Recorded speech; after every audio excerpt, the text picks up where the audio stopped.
ยืนต่อหน้าลาคนดีสู้มาตั้งหลายปีแต่ชีวิตบ่ดีขึ้นเลยความจนข่มเหงอายจึงตัดใจจากการเป็นเคยบ่ต้องรอท่ายเลยน้องเอ๋ยลืมอายสา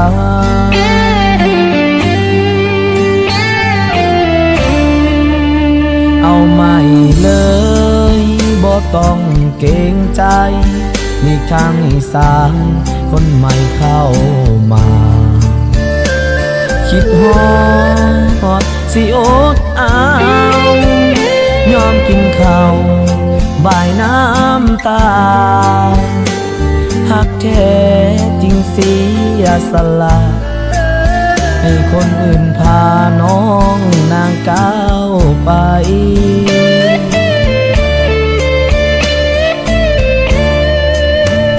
หากมีคนมามันบ่ต้องหยุดพักให้มันเข้าสายทิมอายโลดเด้อลาป่าอายสาอายจนเกินไปบ่อยากควงความเจริญที่ยกแฟนให้เพิ่นกอดกายให้เขาพาน้องไปถึงจุดหมายอายก็สบายหัวใจแล้วน้อง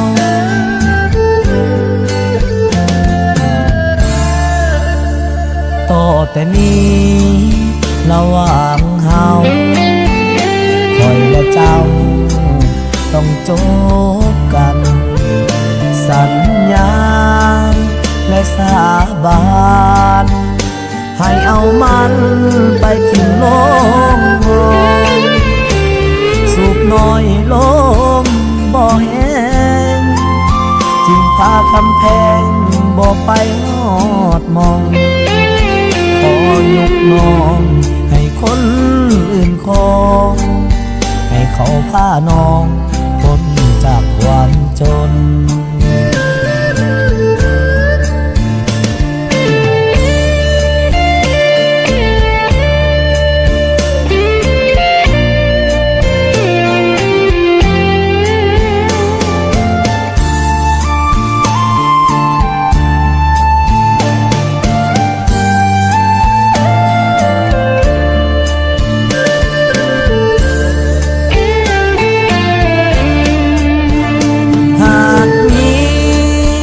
คนมามัน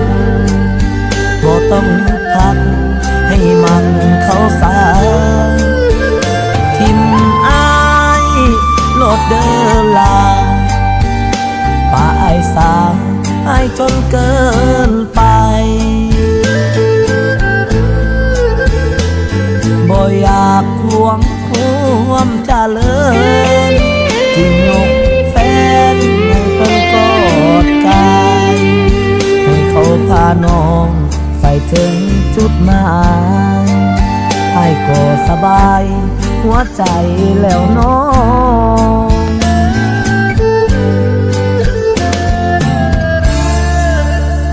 ต่อแต่นี้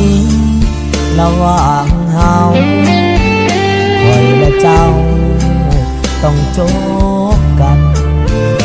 สัญญาและสาบานให้เอามันไปทิ้งลง